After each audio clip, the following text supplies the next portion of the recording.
ஸ்ரீ நத்த மாரியம்மன் அருள்வாக்கு நிலையம், சிவகங்கை மாவட்டம், சிங்கமுனரி. Contact number 8531919697. இறந்தவங்க வந்து பேசுவாங்க. நேரில் வர முடியாதவங்க ஆன்லைன்லேயும் பார்த்துக்கலாம். நீங்கள் என்ன நினச்சி அம்மாட்ட குறி வைக்கிறீங்களோ அதை அப்படியே சொல்லி உங்களுக்கு தீர்வும் கொடுப்பாங்க. எங்கள் அம்மா சொன்ன கதை.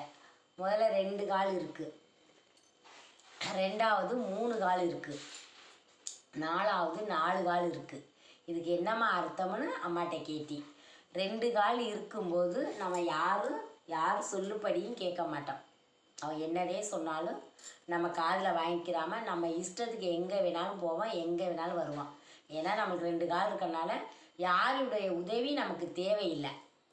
அதனால் யாரையும் நம்ம சட்டை விடாமல் நம்ம ஆடு போகிற இடத்துக்கு போயிட்டு வந்துக்கிட்டே இருப்போம். சரியா? 3வது கால்னால் நம்மளால் முடியாத காலத்தில் ஒரு குச்சி எடுத்து ஊண்டிக்கிட்டு அந்த குச்சியை எடுக்கிறப்பே நம்ம என்ன பண்ணுவோம்னா அப்படியே முடங்குவோம். ஏன்னா 2 கால் நடக்க முடியாது. 3வது கால் அந்த குச்சி நமக்கு. அந்த குச்சியை எடுத்து ஊன்றப்ப சொல்லுவான், ஐயோ முடியல அப்படின்னு சொல்லி அந்த குச்சியை எடுத்துட்டு வா கடைக்கு போயிட்டு வருவோம், அங்கே போயிட்டு வருவோம், இங்கே போயிட்டு வருவோம். அந்த குச்சியை வந்து ஊண்டிக்கிட்டு 3வது காலில் நம்ம எங்கேயும் வேணாலும் போவோம். 4வது கால் சொல்லவே தேவையில்லை. 4வது கால் நம்ம அமைதியாகிடுவோம். ஏன்னா 4 பேர் சேர்ந்து நம்மளை தூக்கிட்டு போயிடுவாங்க. அதனால் ரொம்ப அப்போ அமைதியாகிடுவோம். இதுக்கு என்ன அர்த்தம் அப்படின்னு அம்மா சொல்கிறாங்க. 2 கால் நம்ம இருக்கிறப்ப அடுத்தவனை நம்ம வீட்டாளர்களே வச்சுக்கோங்க. எல்லோரும் நம்ம வந்து இந்த மாதிரி நடக்கணும், இப்படி இருக்கணும் அப்படின்னு சொல்லுவாங்க. அதை நம்ம கேட்டு நடக்கணும். நம்ம அப்போ கேட்குறதே இல்லை. முடியாத பட்சத்தில் நம்ம வந்து அவங்கள்ட்ட ஒரு வேலை சொல்லுவோம். அப்போ அவங்க சொல்லுவாங்க, நான் சொல்கிறத நீ முன்னாடி செஞ்சியா, சொல்கிற காதிலே வாங்கிக்கவே மாட்டேன்ட்டேன்.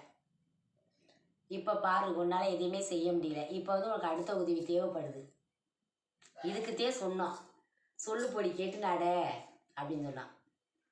நம்ம சொல்லுப்படி கேட்டு இப்போ 2 கால் இருக்கப்ப நம்ம நடந்துக்கிட்டோம்னா 3வது கால் நமக்கு தேவைப்படுறப்ப நம்ம குச்சி எடுக்க தேவையில்லை.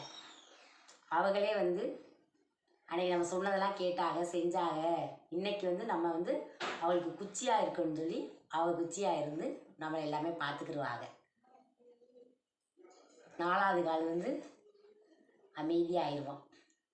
அமைதியாகி சொர்க்கத்துக்கு போயிடுவோம். நம்ம நல்லா இருக்கப்ப 4 பேத்துக்கு பயனுள்ளதாகவும் அடுத்தவங்க சொல்கிற கேட்டு நடந்து நம்ம வந்து அடுத்தவங்களை யாரையுமே துன்புறுத்தாமல் மனசை கஷ்டப்படுத்தாமல் இந்த பூமியில் வாழணும். இதே எங்கள் நத்த மாரியம்மன் சொன்ன கதையின் அர்த்தம்.